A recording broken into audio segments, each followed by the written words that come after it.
ये इकोनॉमिक्स के अंदर एक टॉपिक है डिमांड फंक्शन, जो कि एग्ज़ाम पॉइंट ऑफ व्यू से 5 मार्क्स का भी आ सकता है, 7 एंड 8 मार्क्स का भी आ सकता है। सो इसमें introduction, meaning, definition, demand function formula, explanation of demand theory, examples, schedule and last one is diagram. इसमें सब कवर होता है। वीडियो के नेक्स्ट पार्ट में आप देखेंगे फर्स्ट इंट्रोडक्शन होगा, जो कि ये पूरा वीडियो बहुत ही सिंपल वे में एक्सप्लेन किया है, बहुत ही सिंपल वे में दिया गया है। इसको एग्ज़ाम में कैसे लिखना चाहिए, मार्क्स कैसे अचीव होगा पूरा। Please see this video till the end. It will helpful for the exam point of view. So let's get started. हम फर्स्ट इंट्रोडक्शन के पार्ट पे आ चुके हैं। डिमांड फंक्शन का इंट्रोडक्शन और ये जो कॉन्सेप्ट है वो अल्फ्रेड मार्शल ने दिया है। हम देखते हैं इसमें क्या दिया है। The concept of demand is well developed by Alfred Marshall in his books Principles of Economics in 1890. He explained behavior of demand with price. Therefore, DD is equal to desire plus ability to pay plus willingness to pay. हमने देखा introduction जो दिया है वो बहुत ही simple है and easy to understand है। हम आगे नेक्स्ट पार्ट में देखेंगे मीनिंग। हम मीनिंग के पार्ट पे आ चुके हैं। इसमें दिया गया है कि demand function represents the relationship between the quantity demanded for a commodity that is dependent variable and the price of the commodity that is independent variable. आप यहाँ देख सकते हैं कि ये क्या रिप्रेजेंट करता है और इसके बीच का रिलेशनशिप क्या है। इधर जो quantity demanded for a commodity है वो डिपेंडेंट वेरिएबल होता है, means depends on the material and goods that how much the quantity they produced. We can it call be as dependent variable. And if we can see here, as per the quantity demanded, which the commodity is produced, which outcome we get. As per the outcome, we can decide the price, which is independent. Either the price can be high or the price can be low, but it is independent variable. The meaning what we get from. हम next part में देखेंगे definition demand का। हम next part पे आ चुके हैं जो कि है डेफिनेशन। ये डेफिनेशन अल्फ्रेड मार्शल ने दिया है। आइए देखते हैं। According to Alfred Marshall, demand is a desire which is backed by ability and willingness to pay for it. You already know that definition is very simple and easy to grab. हम next part में देखेंगे demand function formula, जो कि formula के based पे explain किया गया है डिमांड फंक्शन। अब हम डिमांड फंक्शन फॉर्मूला के पार्ट पे आ चुके हैं। चलिए आइए देखते हैं इसमें क्या दिया है। Demand function can be stated as D of X is equal to minus F of P X. हम इसको कैसे रीड करेंगे? ये जो फॉर्मूला दिया हुआ है D of X is equal to minus F of P X. देखते हैं। It reads the quantity demanded of commodity X of D X is a negative function of price P. हम इसको ऐसे रीड करेंगे। आगे देखते हैं। The relationship between demand and its determinants can be expressed in the form of a function as D of X is equal to F of px, ps, pc, y, e, t, a, u bracket close. Where हम इधर देखेंगे कि ये जितना भी दिया है उसका सब फुल फॉर्म है। ये D of X is equal to quantity demanded of commodity X, P of X is equal to price of commodity X, P of S is equal to price of substitute goods, P of C is equal to price of complementary goods. Y is equal to income of the consumer. E is equal to price expectation of the consumer. T is equal to taste and preference of the consumer. A is equal to advertisement expenditure. And the last one is U is equal to other factors. तो हमने देखा ये है formula का पूरा दिया गया demand function का। सो ये पूरा फॉर्मूला का एक्सप्लेनेशन है एंड फॉर्मूला दिया गया है। वन टाइम रिपीट करते हैं फॉर्मूला क्या है। D of X is equal to minus F of P X. अब हम नेक्स्ट पार्ट में देखेंगे एक्सप्लेनेशन ऑफ डिमांड थियोरी। सो हम एक्सप्लेनेशन ऑफ डिमांड थियोरी के पार्ट पे आ चुके हैं। इसमें क्या दिया गया है चलिए आइए देखते हैं। Demand theory tries to explain the relationship between quantity demanded and its determinants. The simple demand function D of X is equal to minus f of px does not disclose the change in demand as a result of percentage change in price. Relationship between d of x and p of x. It does not disclose quantitative relationship. It only disclose functional relationship. तो इसमें हमने क्या देखा कि demand theory क्या explain करने का try करता है कि relationship between quantity demanded and its determinants ये ओनली डिस्क्लोज फंक्शनल रिलेशनशिप करता है और ये फंक्शनल रिलेशनशिप पे ही बेस्ड है, बाकी चीज़ों पे ये डिस्क्लोज नहीं करता है। सो हम कंटिन्यू पार्ट में देखेंगे कि क्वांटिटेटिव रिलेशनशिप क्या रोल प्ले करता है। सो हम वीडियो के कंटिन्यू पार्ट पे आ चुके हैं। सो इधर क्या दिया है कि quantitative relationship between P X and D X. The demand function can be written in the form of an equation D F X is equal to A minus B of P X. So इधर A क्या है, A is constant denoting the total demand when p is equal to 0। अब इधर b क्या है, b is also constant when refers to change in demand divided by percentage change in price। So the equation d of x is equal to a minus b of px represents a linear demand function। A demand function is said to be linear when it gives linear demand curve। इधर बताया गया है कि जब linear demand curve अगर दिया गया है तो इसलिए डिमांड फंक्शन को भी लीनियर कहा गया। सो हम वीडियो के नेक्स्ट पार्ट में देखेंगे एग्जाम्पल के थ्रू बताया गया है डिमांड फंक्शन।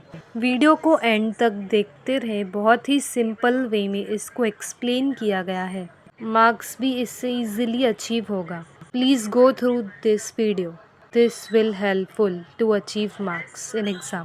अब हम एग्ज़ाम्पल के पार्ट पे आ चुके हैं। ये डिमांड फंक्शन का एग्ज़ाम्पल है। इसमें क्या दिया है आइए देखते हैं। We assume A is 200 and b is 10 respectively। The demand equation can be stated as means ये जो ए का 200 है और बी का 10, सो ये दोनों नंबर सब्स्टिट्यूट किया गया है। ये जो फॉर्मूला है हमने ऑलरेडी प्रीवियस वीडियो में देखा, इसके पहले ही वाले वीडियो में देखा कि D of X is equal to A minus B P of X. तो ये वही है जो सब्स्टिट्यूट किया गया है। D of X is equal to 200 minus 10 of P X. So the about demand equation disclose that अगर D of X is equal to 200 when P of X is equal to 0 and d of x is equal to 0 when p of x is equal to ₹20 per unit of x. So there are the two extreme ends of the demand curve and they are obtained as follows. P of x is equal to 200 divided by 10 is equal to 20. Therefore d of x is equal to 200 minus 10 into 20 is equal to 0. हमें जो p of x is equal to 20 मिला उसका substitute हमने किया p of x के जगह पे, तो हमें d ऑफ x 0 मिला और हमारा p ऑफ x 20 है। सो हम कंटिन्यूसली इस एग्ज़ाम्पल को नेक्स्ट पार्ट में देखेंगे। सो हमें क्या मिला, हम इसको कंटिन्यूसली एक्सप्लेन कर रहे हैं इधर कि that is when p of x is equal to ₹20 only, d of x is equal to 0. So similarly when p of x is equal to 0, so d of x is equal to 200. That is d of x is equal to 200 minus 10 of 0. p of x हमारा क्या है 0, तो उधर 0 substitute किया तो is equal to 200 मिलता है। So the demand equation also discloses that 1 rupee rise in p of x, 10 units will fall in dx. That is when p of x is equal to 1, d of x is equal to 190. So d of x is equal to 200 minus 10 into 1. हमको p of x क्या मिला 1. So 1 substitute किया तो 200 में से 10 गया तो 190 बचा। तो वैसे ही but between two extreme ends of the demand curve different price and quantity relationship भी कैन बी एस्टेब्लिश्ड। सो ये डिमांड फंक्शन का एग्ज़ाम्पल है। सो अब हम एग्ज़ाम्पल के बाद डिमांड शेड्यूल देखेंगे नेक्स्ट पार्ट में। It is very simple to grab and it is very simple to understand this concept. So we can move in the next part, demand schedule. So अब हम demand schedule के part पे आ चुके हैं और इसमें क्या दिया गया है, by substituting the numerical value of px, a demand schedule can be prepared as follows. So ये शेड्यूल जो दिख रहा है आपको और ये जो टेबल बना हुआ दिख रहा है आपको, ये एग्ज़ाम में मैनुअली बनाना होगा। ये टेबल में टोटल 3 कॉलम दिया गया है। फर्स्ट कॉलम में p ऑफ x है, सेकंड कॉलम में d of x is equal to 200 minus 10 p of x and third column में d ऑफ x है। सो p ऑफ x का मीन्स हुआ price and d of x का means हुआ demand. जो बीच का कॉलम है वो फॉर्मूला है जो कि कैलकुलेट करने के बाद हमें वो d ऑफ x मिलता है, और p ऑफ x जो है उसका जितना भी नंबर है अमाउंट वो सब्स्टिट्यूट करने के बाद जो फॉर्मूला है उसमें सब्स्टिट्यूट करने के बाद मिलता है d ऑफ x। तो हम इधर एक एक करके देखेंगे कि फर्स्ट 0 है, प्राइस क्या है 0। सो हम जब सब्स्टिट्यूट किया 200 माइनस 10 ऑफ 0, तो माइनस करने के बाद d ऑफ x हमें 200 मिलता है, बिकॉज जब हम कैलकुलेट करते हैं तो उस हिसाब से हमें डिमांड मिलता है। सो 1 बाय 1 सब्स्टिट्यूट करने का, जैसे 5 सब्स्टिट्यूट किया तो 150 मिला, 10 सब्स्टिट्यूट किया तो 100 मिला, 15 सब्स्टिट्यूट किया तो 50 मिला and last one is 20 substitute किया तो 0 मिला। सो ये है शेड्यूल जो कि हेल्पफुल है। So how to understand that in a proper way? So with the help of schedule we can see in the next part diagram. So हम next part में देखेंगे डायग्राम जो कि शेड्यूल के मदद से बनाया गया है। सो अब हम डायग्राम के पार्ट पे आ चुके हैं। आप देख रहे हैं ये डायग्राम बहुत ही सिंपल है और इस डायग्राम में एक्स एक्सिस पे quantity demanded and Y axis पे price of mangoes are shown and उधर वन कर्व है डी कर्व जिस फॉर्मूला के मदद से हमें मिलता है demand function. So just diagram के नीचे एक्सप्लेनेशन दिया है कि in about diagram we observe linear demand curve has a constant slope. So bracket में दिया है change in price of X divide by change in quantity demanded of x. So the price function can B obtained from the demand function as follows। हम इस diagram का part continue देखेंगे आगे। सो अब हम कंटिन्यू पार्ट पे आ चुके हैं। सो यहाँ क्या दिया है कि P of x is equal to a minus d of x divide by b। इस फॉर्मूले को हम दूसरे तरीके से भी बता सकते हैं और के नीचे दिया है जो कि d of x is equal to a divide by b minus 1 divide by b into d of x। So हमने जो पहले शेड्यूल में वैल्यूज़ निकाले थे वो सब सब्स्टिट्यूट करेंगे। दोनों में से कोई भी एक फॉर्मूला ले लो, दोनों भी सेम है और उसमें सब्स्टिट्यूट करके आप निकाल सकते हैं इसका value. So substituting the values of a, d of x and b in the above equation, the values of p of x can be obtained as follows। First, p of x is equal to 200 minus 200 divided by 10, so हमको 0 मिलता है।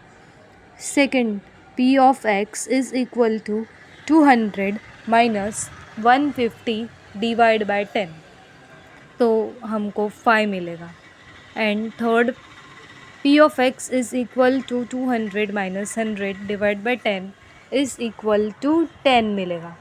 And in fourth, p of x is equal to 200 minus 50 divide by 10 is equal to 15, तो हमें 15 मिला।